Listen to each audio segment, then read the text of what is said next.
5 minutes avec la Rhapsodie de réalité, une émission pour vous, une émission conçue pour vous, une émission taillée sur mesure, une émission qui vous ressemble, une émission qui vous permet de connaître votre destinée avec le Christ. Bonjour, bienvenue dans notre émission 5 minutes d'édification avec la Rhapsodie des réalités. Aujourd'hui, mardi 25 février, pasteur nous enseigne sur le thème « En Christ, nous n'avons pas de besoin ». Et le verset d'ouverture est tiré de Philippiens chapitre 4 au verset 19 qui dit « Et mon Dieu pourvoira à tous vos besoins selon sa richesse avec gloire en Jésus-Christ. » Dans le commentaire, pasteur nous dit « Comme le Seigneur Jésus, l'apôtre Paul n'avait guère conscience du manque. Il comprit le message de l'évangile, lequel en tant que nouvelle créature en Christ, nous sommes les héritiers de Dieu et co-héritiers de Christ. Nous n'avons pas de carence ou de besoin. Alors pourquoi Paul pria-t-il en disant « Et mon Dieu pourvoira à tous vos besoins selon sa richesse avec gloire en Jésus-Christ » Il s'adressait aux immatures spirituels. Paul ne s'est pas inclus dans la prière. Il n'a pas dit « Mon Dieu pourvoira à tous nos besoins ». Lorsque vous êtes devenus matures, vous réaliserez qu'en Christ, nous n'avons pas de besoin insatisfait. Matthieu 6, verset 33 dit « Cherchez premièrement le royaume et la justice de Dieu, et toutes ces choses vous seront données par-dessus. » Lorsque vous cherchez premièrement le royaume de Dieu, chaque bonne chose que vous pourriez souhaiter vous est donnée, annexée, sans que vous ayez à le demander. Vous n'aurez pas besoin de courir après ce que les païens recherchent, la célébrité, l'argent, la reconnaissance, l'acceptation, etc. Elles sont empaquetées dans le royaume dont vous avez hérité. Rappelez-vous les paroles de Jésus. Il disait dans Luc chapitre 12 verset 32, « Ne crains point, petit troupeau, car votre Père a trouvé bon de vous donner le royaume. » Et il l'a fait.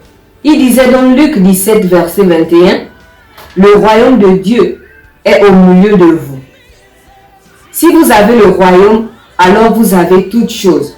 Pas étonnant que Pierre s'exclamait dans 2 Pierre, chapitre 1, verset 3. Comme sa divine puissance nous a donné tout ce qui contribue à la vie et à la piété, au moyen de la connaissance de celui qui nous a appelés par sa propre gloire et par sa vertu. Béni soit Dieu.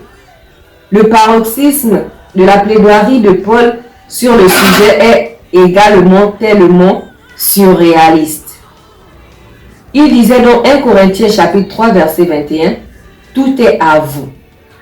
Dans votre vie, ne faites jamais attention à ce que vous pourriez considéré comme un besoin.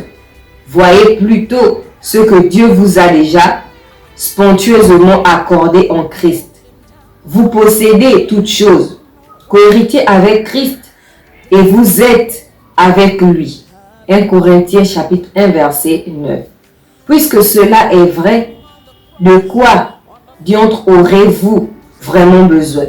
Affirmez la parole de Dieu dans votre vie. Il a dit, tout est à vous. Faites la même déclaration et vivez en accord avec cela. Dieu soit loué. Alléluia.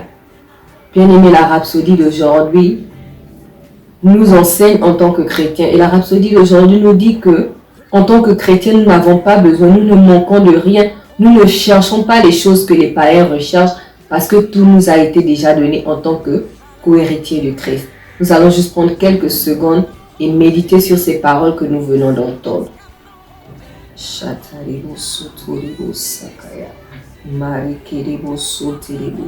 Vous allez juste répéter cette confession après moi. Je suis un héritier de Dieu et un co-héritier avec Christ. Tout est à moi. Je suis dans mon lieu de mon divin héritage en Christ. Et c'est une large place, mon lieu de richesse, là où je ne manque de rien. Gloire à Dieu. Alléluia. Pour les études approfondies, vous pouvez lire Psaume 34, verset 10, 1 Corinthiens chapitre 3, verset 21 à 22. Passez une excellente journée et que Dieu vous bénisse. Amen. J'ai été béni par ce message.